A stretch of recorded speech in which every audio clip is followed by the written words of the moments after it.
नमस्कार साथियों। Civil code colour का जो आज फिर से क्लास एडम्स फ्रेज का लेके आए हैं। लगभग यहाँ तक देखिए एस तक आ गया। तो एस के बाद बचता है S T U V W X Y Z, मतलब 4-5 बचा हुआ। लेकिन सबसे बड़ी बात है विद्यार्थी को पढ़ने में मन नहीं लगता है, टेंशन होता है कि रिजल्ट होगा कि नहीं होगा, क्या करे नहीं करे। 100 भर्ती आ रही बिहार में, उसका तैयारी करे कि जो प्रारंभिक परीक्षा दे दी है उसका तैयारी करे। समझ में नहीं आ रहा है कि सिविल कोर्ट में कंपटीशन कम है तो इसका तैयारी करे कि जो भर्ती ज्यादा आ गई उसका तैयारी करे। और ये जो है एक तरह से कहिए कि जो गला की हड्डी बन गई है, जिसको आप फेंक भी नहीं सकते बाहर निकल के और निकल भी नहीं सकते। उसी तरह देखिए बहुत परेशान है छात्र, हम भी परेशान हैं, अन्य छात्र भी परेशान है, शिक्षक भी परेशान है, सब परेशान है कि रिजल्ट क्यों नहीं दे रहा, क्यों नहीं दे रहा। अभी जिसका जिसका उम्मीद नहीं था भाई उसका रिजल्ट आ गया, जिसका भर्ती का उम्मीद नहीं था उसका वो भर्ती आ गई। तो फिर इस रिजल्ट में क्यों इतनी देरी, क्या हो रहा है माजरा कुछ पता नहीं चल रहा है। आंसर की आया, फिर दोबारा आंसर की आया ऑब्जेक्शन का, उसके बाद लगा लोगों को कि तुरंत आ जाएगा रिजल्ट, आज आ सकता है कल आ सकता है। कोई कोई तो साइट चेक कर रहे थे तो उनको लग रहा था कि साइट क्रैश करे, हो सकता है अब रिजल्ट आ गया, रिजल्ट आ गया। लेकिन कुछ नहीं हाथ लगा, कुछ नहीं देखने को मिला। लेकिन क्या करिएगा, हम लोगों को एक ही काम है, पढ़े बस, दूसरा हम लोगों को कोई काम नहीं है। रिजल्ट दे या ना दे हम लोगों को बस पढ़ना। रिजल्ट आ गया तब भी पढ़ना, रिजल्ट दे दिया और नहीं आया तब भी पढ़ना। रिजल्ट आ जाता तो थोड़ा ज्यादा मन लगता कि रिजल्ट हो गया भाई, हमको अब फाइनल करना, एक एग्जाम बचा, एक एग्जाम के बाद हम भी क्लर्क कहीं को बन के कहीं सिविल कोर्ट में पोस्टिंग में रहेंगे। देखिए खैर छात्र जीवन को शायद छात्र ही समझता है, दूसरा कोई नहीं समझता है। छात्र और शिक्षक ही लगभग समझते हैं, बाकी एक भी आप कह सकते हैं ना नेता समझता है ना सरकार, तो नहीं समझती है, सरकार को छोड़ के चलिए। और जो आयोग देख लीजिए, हमें लग रहा है ये भी नहीं समझ रहे छात्र का। जो क्या होता है 2022 की वैकेंसी थी और 2025 आ गई, परेशान परेशान करके रख दिया। फॉर्म भरो, उसके लिए रुपया जमा करो, एग्जाम देने के लिए रुपया जमा करो, ऑब्जेक्शन के लिए रुपया लाओ, कहीं से विद्यार्थी जुगाड़ करके लाता है और लटकाए रहता है। समझ में नहीं आ रहा है कि क्या करें। देखिए इस दुख दर्द को आप कहीं शेयर कर सकते हैं तो शेयर करके उन आदमी तक पहुंचाइए जो इस रिजल्ट को किसी न किसी कारण बस, उस व्यक्ति तक पहुंचाइए कि जो इस रिजल्ट को किसी न किसी कारण बस रोक के रखे हुए हैं। तो आप लोग ज्यादा से ज्यादा शेयर करिए। देखिए और चैनल पर नए होंगे तो सब्सक्राइब कर लीजिएगा। देखिए जो भी पढ़ाते हैं उसका हम क्या करते हैं, डिस्क्रिप्शन बॉक्स में टेलीग्राम का लिंक दिया है, उसका पेज का पीडीएफ डाल देते हैं।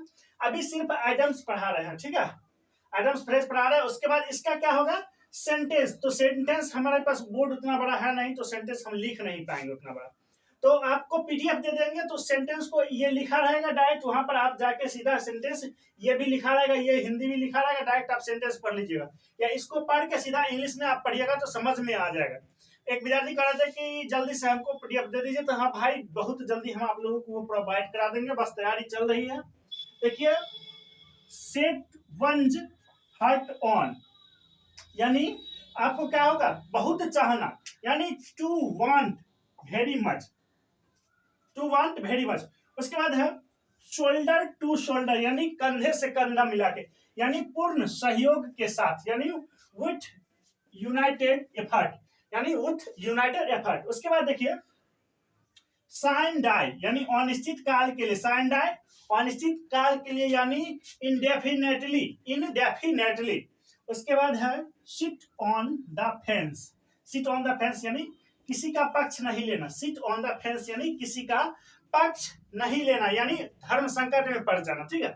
यानी refuse to take side in a dispute, मतलब आप ना इसका आप कंफ्यूज हो जाइएगा कि किसका पक्ष ले, इसका पक्ष ले, राम का पक्ष ले कि श्याम का पक्ष ले, दोनों आप ही का दोस्त है तो किसका पक्ष ले। वही कहता है कि सिट ऑन द फेंस। उसके बाद slip of the tongue, slip of the tongue यानी जुबान फिसलना, स्लिप ऑफ द टंग का English slip of the tongue ही मान के चलिए कि स्लिप ऑफ द टंग ही होता है, ठीक है। उसके बाद स्लो कोच, ठीक है, स्लो कोच मतलब आलसी व्यक्ति, यानी स्लो कोच मतलब आलसी व्यक्ति, यानी किसी व्यक्ति को कहिएगा कि ये क्या है, ये स्लो कोच है, ये आलसी व्यक्ति है, यानी लेजी पर्सन, ठीक है। उसके बाद कह सकते हैं, उसके बाद कह सकते हैं कि स्मॉल फ्राई, स्मॉल फ्राई यानी गैर महत्वपूर्ण व्यक्ति, यानी इनसिग्निफिकेंट पर्सन, इनसिग्निफिकेंट पर्सन, यानी स्मॉल ए रैट, स्मॉल ए रैट यानी सॉरी स्मेल ए रैट, यानी ये कह सकते हैं कि आप किसी चीज को भाप लेते हैं, किसी चीज को सूंघ लेते हैं, तो वो क्या हुआ, आपको पता चल गया उसका अंदर के बात, यानी कुछ गलत है या महसूस कर लेना, ठीक है। यानी to suspect of something wrong done, मतलब क्या गलत हो रहा है उसको आप क्या करें, स्मेल कर ले, यानी स्मेल ए रैट, यानी स्मेल कर ले। उसके बाद स्पीक वंस माइंड मतलब मन की बात। आप लोग मोदी को सुनते होंगे, उसका क्या आता है, एक शो आता है मन की बात, उसी तरह स्पीक वंस माइंड यानी मन की बात।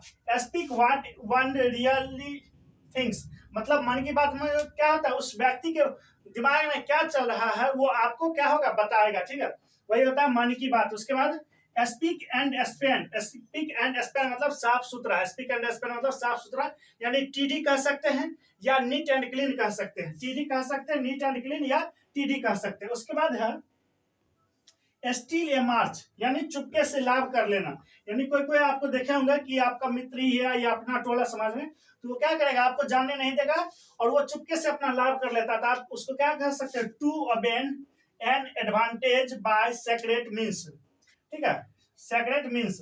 उसके बाद है स्टीर ए फिंगर यानी कोशिश करना, यानी मेकिंग एफर्ट यानी आप एफर्ट लगाइएगा तभी तो कहता है कोशिश करें। स्टोन थ्रो मतलब बहुत नजदीक, स्टोन थ्रो मतलब कि एक तरह सोच के देखें कि स्टोन मतलब पत्थर होता है, थ्रो मतलब फेंकना होता है, एक तरह से याद करने का तरीका बताए।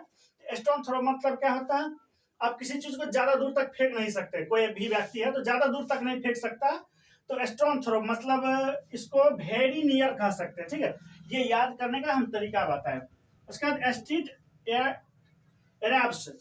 एरब्स मतलब बेघर अनाथ, यानी एन ए हाउस लेस, ठीक है, ये हाउसलेस कह सकते हैं, ए हाउसलेस पर्सन जिसके पास घर नहीं हो।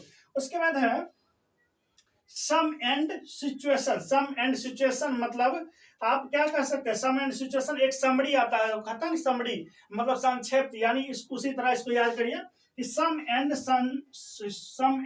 सिचुएशन मतलब सारांश यानी मेन आइडिया, ठीक है। जो भी छात्र मेरे चैनल पर नए होंगे वो चैनल को सब्सक्राइब कर लीजिएगा और ज्यादा से ज्यादा शेयर करिए ताकि लोगों को भी मतलब बहुत स्टूडेंट हैं, सब अगर ईमेल कर दिए तो हमको तो लग रहा है कि सब नहीं, 5000 अगर लोग ईमेल रोज भेजना शुरू कर दिए या 1000 भी भेज दिए सिविल कोर्ट को ईमेल, तो रिजल्ट बहुत जल्द पब्लिश हो जाएगी, ताकि उन पर भी दबाव बनना शुरू हो जाएगा, तो रिजल्ट बहुत जल्दी पब्लिश हो जाएगी और जो तैयारी करना चाहते हैं वो तैयारी यहाँ से कर सकते हैं। इसके बाद हम हिंदी लेके आएंगे, जो जो विषय होगा सब आपको पढ़ा देंगे कहीं ना कहीं, देखिए मिलेगा, ये 100% गारंटी है।